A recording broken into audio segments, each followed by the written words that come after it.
ఇప్పుడు HMDA and DTCP అంటారు కదా! యెస్ అండి. ఇప్పుడు రెరా గురించి, డీటీసీపీ గురించి మాట్లాడుకుందాం. ఈ హెచ్ఎండిఏ, డీటీసీపీకి మధ్య ఉండే తేడా ఏంటి?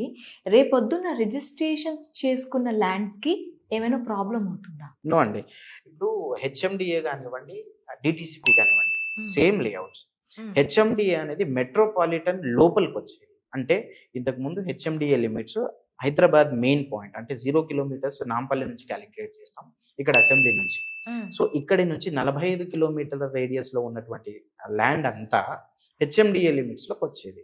ఈ హెచ్ఎండిఏలోకొచ్చేస్తే లోన్స్ గానివ్వండి, హ్మ్. లేదంటే మనకు నల్లా కనెక్షన్ గానివ్వండి, ఎలక్ట్రిసిటీ గానివ్వండి, డ్రైనేజ్ గానివ్వండి, ఎటువంటి ప్రాబ్లమ్ ఉండదు. అబ్సల్యూట్‌గా వాళ్ళు చేయాల్సిందే. సో, ఇది హెచ్ఎండిఏ. హ్మ్. సో, డీటీసీపీ ఏమైపోతుందనంటే, ఈ 45 కిలోమీటర్లు దాటేసి బయట ఉన్నటువంటి ఏరియాకి directorate of town and country planning పెట్టిర్రు డీటీసీపీ.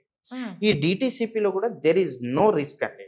ఎందుకంటే ఈ డీటీసీపీ అనేది 46 కిలోమీటర్ల నుంచి 80 కిలోమీటర్ల వరకు, 70 కిలోమీటర్ల వరకు డీటీసీపీ నార్మ్స్ పాటించాల్సి ఉంటాయి.